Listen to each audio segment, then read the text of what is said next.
শিক্ষার হার বাড়লেও কিন্তু নৈতিকতার অভাব লক্ষ্য করা যাচ্ছে।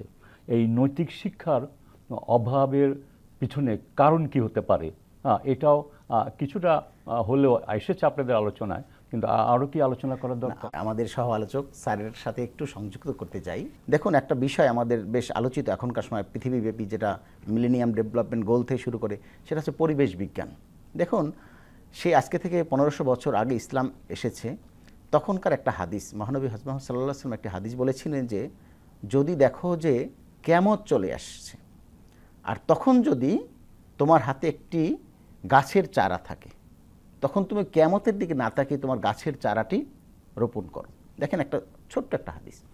এ থেকে আমরা কি বুঝি? দেখেন, আমরা এই যে এখনকার সময় যে পরিবেশ বিপর্যয়, এই পরিবেশ বিপর্যয়টাকে কতটা গুরুত্ব দিয়েছে যে কিয়ামত আসতেছে, এবং তখন যদি তোমার হাতে একটি গাছের চারা থাকে, তার মানে বৃক্ষরোপণের প্রতি কতটা গুরুত্ব, গাছপালা, যেটা আমরা এখনকার সময় উপলব্ধি করতেছি, কিন্তু সেটি কিন্তু ইসলাম সেই 1500 বছর আগে কিন্তু উপলব্ধি করেছেন। এটা একটা বিষয় আমি বললাম। এবং এই যদি গবেষণা করি ইসলামকে, তখন দেখবেন এবার অসংখ্য শাখা প্রশাখা আমরা পাবো।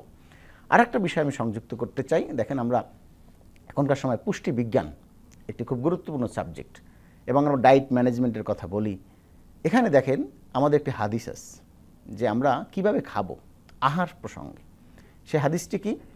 যে আমরা যে আমাদের যে স্টোমাকে যেটা ধারণ করতে পারি, আমরা সেটাকে আমরা 3টে ভাগ যদি করি, একটা আমরা সাধারণ খাবার খাবো, যেটা আমরা ভাত কিংবা অন্যান্য পুষ্টিকর যে খাবার সেটা খাবো, 3 ভাগের 1 ভাগ এই খাবারটা খাবো, 1 ভাগ হচ্ছে পানি খাবো, আর একটা ভাগ হচ্ছে খালি রাখবো। এখন দেখুন, সায়েন্স এখনকার সময় যে পুষ্টিবিজ্ঞান যারা গবেষণা করতেছে, তারা এটিকে বলছে এইটাই হচ্ছে এই পুষ্টিবিজ্ঞানের সকল মানে ডায়েট ম্যানেজমেন্টের একটা থিওরি, এইটি হচ্ছে বেসিক থিওরি।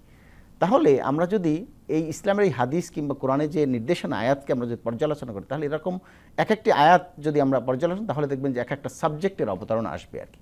তো আমি এই কথাটা এই জন্য বলছি যে ইসলামের যে জ্ঞানের যে গুরুত্ব, তাহলে আমরা কোরআনকে কী করতে হবে? পাঠ করতে হবে, হাদিসকে আমরা চর্চা করতে হবে, এবং আমাদের বাস্তব জীবনে আমরা সেটি অনুকরণ করতে হবে। তাহলেই আমরা আমাদের যে এই এখনকার সময়ে যত সমস্যা, সেটি সমাধান হবে। শিক্ষার হার কমছে, কিন্তু আমাদের নৈতিকতা কি নেমে যাচ্ছে কিনা? দেখুন, নৈতিক শিক্ষার অভাব লক্ষ্য করা যায়। এটি এখনকার শিক্ষার, এটাকে আমরা বলছি আধুনিক শিক্ষা। এই আধুনিক শিক্ষায় আমরা অনেকগুলো মানে এক ধরনের কি বলবো, এটাকে আমরা বলতে পারি যে আমাদের ভিতর কিছু অধপতনের, আমরা আধুনিক শিক্ষা বলছি, কিন্তু সেখানে আমাদের নৈতিক শিক্ষা নাই। এবং এই যে কথাটা একটু আগে আলোচনায় আসছে, আমরা আল্লাহকে চিনতে চাই, যার দ্বীনি এলেম, এই আল্লাহকে যদি চিনতে পারতাম এবং আল্লাহর যে বার্তা সেটি যদি আমরা ধারণ করতে পারতাম, তাহলে কিন্তু এই ধরনের অধপতন, আমরা কিন্তু নৈতিকভাবে কিন্তু আমরা সেই অধপতনে যেতাম না। আমাদের বিভিন্নমুখী কিন্তু শিক্ষা ব্যবস্থা, এই শিক্ষা ব্যবস্থাটা সমন্বিত করতে চাই একটা পর্যায় পর্যন্ত, যেটা হোক আমরা যেটা বলছি এসএসসি। এবং এখানে কি সবাই কিন্তু এই যে মাদ্রাসা বলে সকল জায়গায় আমরা কিন্তু ইসলাম শিক্ষাকে যদি আমরা বাধ্যতামূলক করতে পারি, তাহলে কি হবে? দেখেন, আমাদের বেসিক, আমাদের খুব বেশি ইসলাম কিন্তু খুব কঠিনভাবে, আমাদের অনেক সময় দেখা যায় যে আমাদের ইমাম সাহেবরা কিংবা খুব কঠিন করে মানে কিছু মাসলা মাসাইল বলতে চায়, কিন্তু ইসলাম কিন্তু এত খুব বেশি কঠিন না। ইসলাম বেসিক কতগুলো বিষয় আছে, সহজ ইমান, নামাজ, রোজা, হজ, এটা একটা বেসিক বিষয়, এবং এর পাশাপাশি হালাল হারাম বড় একটি বিষয়।